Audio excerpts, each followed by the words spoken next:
डालडा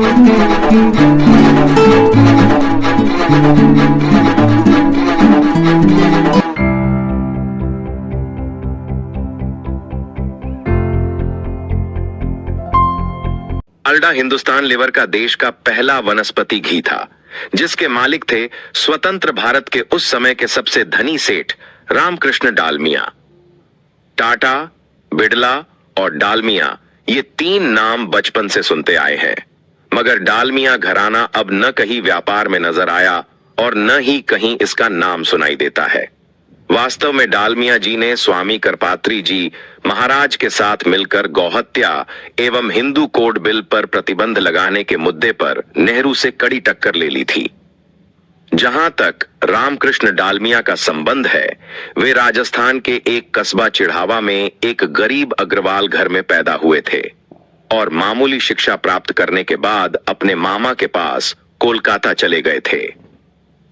वहां पर Boolean market में एक सेल्समैन के रूप में उन्होंने अपने व्यापारिक जीवन का शुरुआत किया था।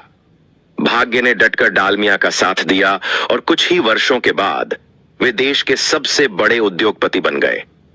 उनका औद्योगिक साम्राज्य देश भर में फैला हुआ था, जिसमें समाचार पत्र, बैंक, बीमा कंपनियां, विमान सेवाएं, सीमेंट, वस्त्र उद्योग, खाद्य पदार्थ आदि सैकड़ों उद्योग शामिल थे। डालमिया सेठ के दोस्ताना रिश्ते देश के सभी बड़े बड़े नेताओं से थीं और वे उनकी खुले हाथ से आर्थिक सहायता किया करते थे।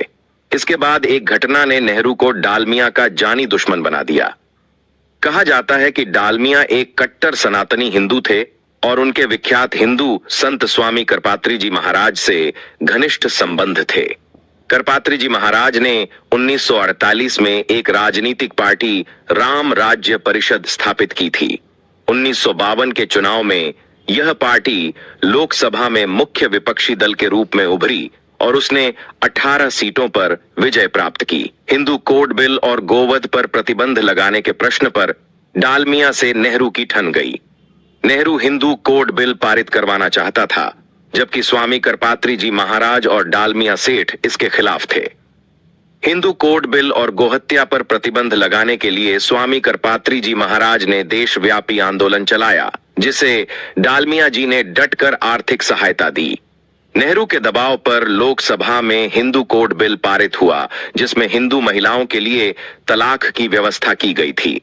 कहा जाता है कि देश के प्रथम राष्ट्रपति DOS Rajendra Prasad Hindu code bill के सख्त खिलाफ थे, इसलिए उन्होंने इसे स्वीकृति देने से इनकार कर दिया। जिद्दी नेहरू ने इसे अपना अपमान समझा और इस विधेयक को संसद के दोनों सदनों से पुनः पारित करवाकर राष्ट्रपति के पास भिजवाया। संवैधानिक प्रावधानों के अनुसार राष्ट्रपति को इसकी स्वीकृति देनी पड़ी। इस घटना ने नेहरू को डालमिया का जानी दुश्मन बना दिया। नेहरू के इशारे पर डालमिया के खिलाफ कंपनियों में घोटाले के आरोपों को लोकसभा में जोरदार ढंग से उछाला गया। इन आरोपों के जांच के लिए एक विभिन्न आयोग बना। बाद में यह मामला स्पेशल पुलिस एस्टेब्लिशमेंट, जिसे आज सीबीआई कहा जाता है, को जांच के लिए सौंप दिया गया। नेहरू ने अपनी पूरी सरकार को डालमिया के खिलाफ लगा दिया।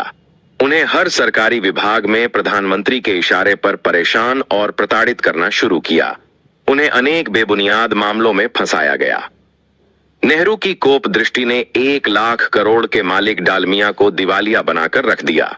उन्हें times of India, Hindustan liver और अनेक उद्योगों को औने पौने दामों पर बेचना पड़ा।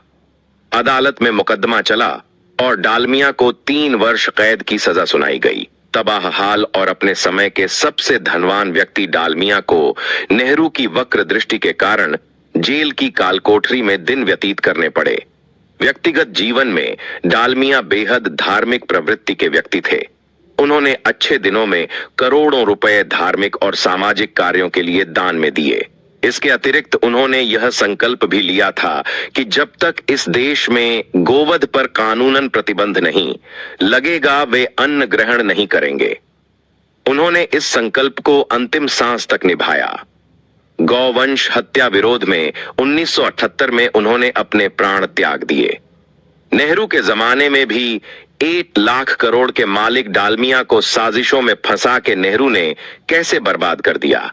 इतिहास इस बात का साक्षी है कि जिस व्यक्ति ने नेहरू के सामने सिर उठाया उसी को नेहरू ने मिट्टी में मिला दिया।